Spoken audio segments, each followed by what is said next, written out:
अस्सलाम वालेकुम गाइस, मेरा नाम है हुज़ैफ़ा खालिद। आज इस वीडियो में हम बात करेंगे ओरिजिन ऑफ स्टेट क्या है और ये ओरिजिन कैसे हुआ। इस वीडियो में हम काफ़ी ज़्यादा थीरीज़ को डिस्कस करने जा रहे हैं, जिसमें नंबर 1 पे हम बात करेंगे डिवाइन ओरिजिन थीरी, नंबर 2 पे हम बात करेंगे सोशल कॉन्ट्रैक्ट थीरी, फिर पैट्रियार्कल और मैट्रियार्कल, फिर फोर्स थीरी और लास्ट पर हम एवोल्यूशनरी थीरी भी पढ़ेंगे। तो चलें वीडियो को स्टार्ट करते हैं।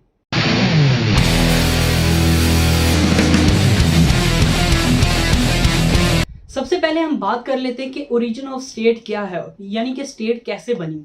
स्टेट का बनने का जो प्रोसेस था वो बड़ा ही लंबा था, जिसे हम एवोल्यूशन कहते हैं। एवोल्यूशन और रेवोल्यूशन में फ़र्क ये होता है कि एवोल्यूशन बड़ा आहिस्ता आहिस्ता होता है कुछ भी, और रेवोल्यूशन एकदम से जंग हुई या कुछ ब्लास्ट वगैरह हुआ और सब कुछ बदल गया, ये है रेवोल्यूशन। तो स्टेट किसी रेवोल्यूशन की वजह से नहीं बल्कि एवोल्यूशन की वजह से आई है, जिसकी वजह से हिस्ट्री में इसका कोई जिक्र नहीं था। लेकिन जब ज्यूरिस्ट ने इस पर भी शुरू की रिसर्च वगैरह कि स्टेट कैसे बन गई एकदम से, फिर उन्होंने क्वेश्चन पूछे व्हेन, हाउ, व्हाट, मतलब कि क्या है, कैसे बनी, कब आई।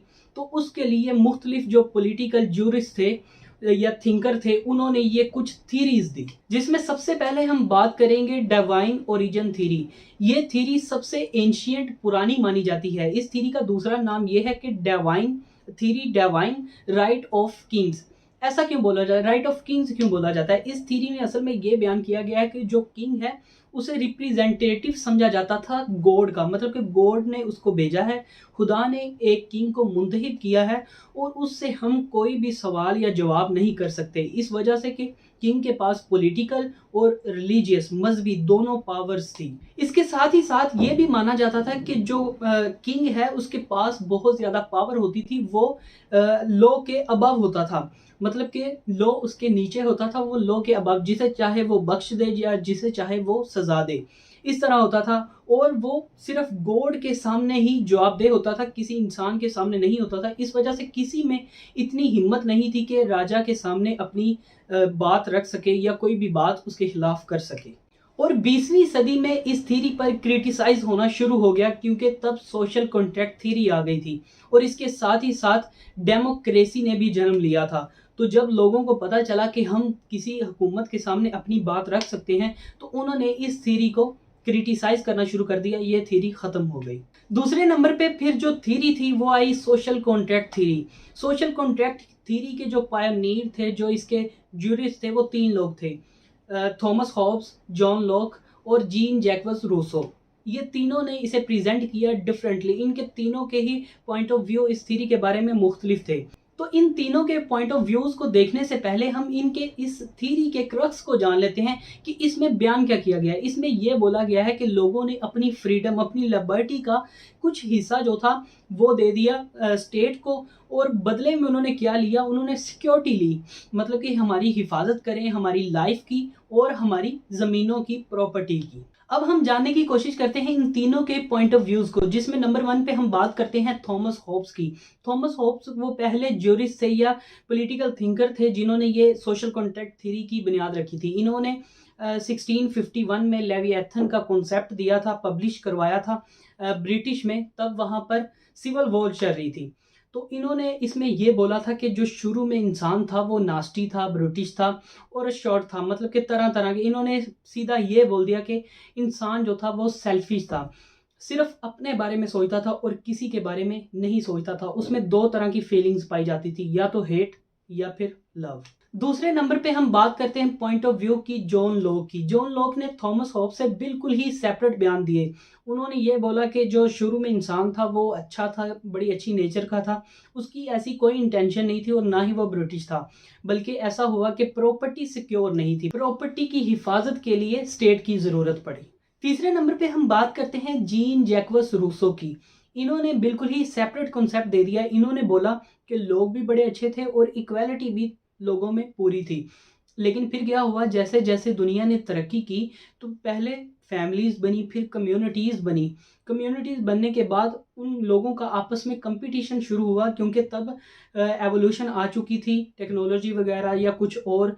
तो लोग सुकून की तलाश में थे। जिन लोगों के पास ज़्यादा सुकून था तो कुछ गुस्सा आना शुरू हो गया, कुछ जलन हो गई।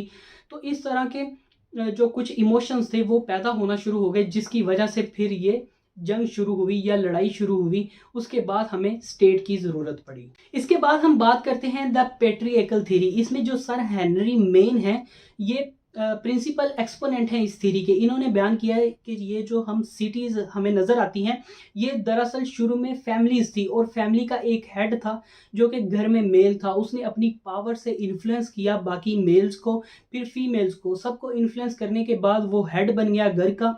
उसके बाद उसकी शादी हुई और उसके बच्चे हुए, और बच्चों में जो खून का रिलेशन था वो बढ़ता गया, और ऐसे वो जो था वो किंग बन गया एक फैमिली का, उसके बाद एक ट्राइब का, एक कबीले का, उसके बाद एक कम्युनिटी का, एक सिटी का, और फिर ऐसे स्टेट मार्जे वजूद में आई। उसके बाद हम बात करते हैं दी मेट्रियकल थ्योरी। मेट्रियकल थ्योरी में जो मॉर्गन थी वो इसकी चीफ एक्सपोनेंट हैं। उन्होंने बयान किया कि कोई ऐसी पैट्रियकल थ्योरी नहीं थी बल्कि मैट्रियकल थ्योरी थी, क्योंकि जो माँ थी उसने ही किनशिप यानी कि जो खून का रिलेशन है वो बनाना शुरू किया। इस वजह से वो जो थी वो हेड थी। तो इस तरह से उन्होंने बयान किया है। लेकिन इसमें एक दूसरा बंदा है, एडवर्ड जेंक्स, जिन्होंने ऑस्ट्रेलिया पर काफ़ी ज़्यादा रिसर्च की है, और उन्होंने फाइंड आउट किया है एक ग्रुप जिसे हम टोटम ग्रुप कहते हैं। टोटम ग्रुप में ये है कि मुख्तलिफ तरह के पौधे वगैरह उन्हें विरासत में मिलते हैं और उसकी वजह से उनका रिलेशन बनता है। वो कहते हैं कि किनशिप, खून का रिलेशन कोई मायने नहीं रखता।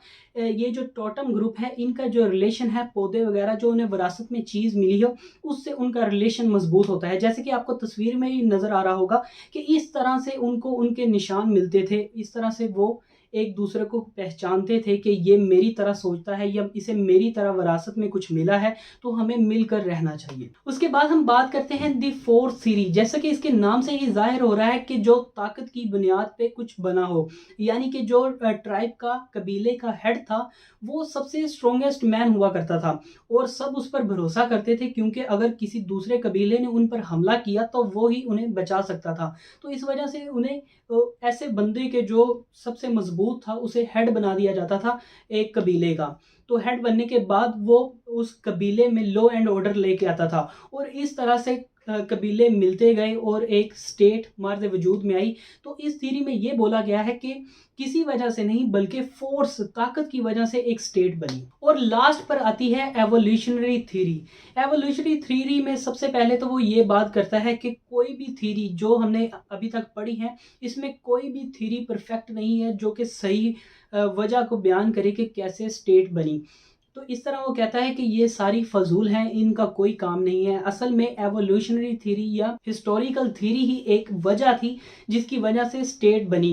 पहले ये एवोल्यूशन आहिस्ता आहिस्ता आई और बाद में एक कॉम्प्लेक्स शेप में एक स्टेट को बना दिया। प्रोफेसर गार्नर कहते हैं कि स्टेट जो है ना तो किसी हैंडीवर्क ऑफ अ गॉड के खुदा की बनाई हुई है, और ना ही एक्सपेंशन ऑफ फैमिली या फैमिली के बढ़ने की वजह से है, बल्कि ये जो हमने तमाम थीरीज पढ़ी हैं इनमें से कुछ पॉइंट्स हैं जिनको लिया गया है, जैसे कि फोर्स हो गई, किनशिप हो गई, इन सब को मिलाकर ये जो हिस्टोरिकल थ्योरी या एवोल्यूशनरी थ्योरी है ये बनी है, और स्टेट को बिल्कुल वाज़ह ये बयान करती है कि स्टेट का ओरिजिन ऐसे ही हुआ। तो जो मेन फैक्टर्स हैं ओरिजिन ऑफ स्टेट के, जैसे कि आपको नज़र आ रहे होंगे, तो सबसे पहले हम बात करते हैं किनशिप के बारे में। किनशिप, जैसा कि हम पहले ही बयान कर चुके हैं कि ब्लड रिलेशन होता है, या कि वो जो दूसरा बयान किया गया था कि कोई निशान दिया जाता है विरासत में उन्हें वगैरह वगैरह।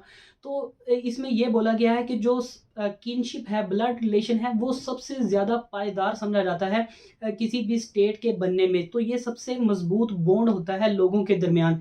जब ये बॉन्ड बना तो जैसे जैसे एक्सपेंशन हुई फैमिली की, तो इसकी वजह से भी जो स्टेट थी वो बनी थी। दूसरे नंबर पे वो बात करता है रिलीजन की। रिलीजन भी एक बड़ा ही मजबूत बॉन्ड बनाता है लोगों के दरमियान और उन्हें यूनिटी करता है, यानी यूनाइट करता है, उन्हें बांध देता है एक बंधन में। इस वजह से भी इसे भी एक फैक्टर समझा जाता है जिसकी वजह से स्टेट ओरिजिन हुई। इसमें यह बोला गया है कि जो लोग एक गॉड की इबादत करते थे या पूजा करते थे, वो सब यूनाइट हो गए एक जगह पर, और दूसरे गॉड की यूनाइट हो गए दूसरी जगह पर। इस तरह से मुख्तलिफ स्टेट मार्ज वजूद में आई। तीसरे नंबर पे वो बात करता है फोर्स, जैसे कि strongest man in the tribe, एक कबीले में सबसे मजबूत आदमी, तो उसने सबको दिखाया कि मैं मजबूत हूँ वगैरह वगैरह, जो भी हमने पीछे पढ़ा, तो वो सब कुछ इसमें आएगा। उसके बाद वो बात करता है प्रॉपर्टी एंड डिफेंस। जो मेन इसे समझा जाता है वो है प्रॉपर्टी एंड डिफेंस, यानी कि ज़मीन और खुद की हिफाजत के लिए एक स्टेट की ज़रूरत तो पड़नी ही पड़नी थी। तो इस वजह से भी स्टेट मर्ज़ वजूद में आई। और लास्ट पे वो बात करता है पॉलिटिकल कॉन्शियसनेस की। इसमें वो ये बात करता है कि जब लोग इकट्ठा हो गए एक टेरिटरी पर, किसी जगह पर, तो उन्हें सिक्योर होना था, उन्हें ज़रूरत पड़ी डिफेंस की। तो तब ये मर्ज़ वजूद में आई एक स्टेट, ताकि वो अपनी हिफाजत कर सके दूसरों से। तो गाइज ये थी आज की वीडियो। उम्मीद करता हूँ यहाँ तक आपको समझ आ गई होगी। अगर वीडियो की समझ आ गई हो तो वीडियो को लाइक करें और इससे शेयर भी करें और इस चैनल को सब्सक्राइब भी करें। Thank you.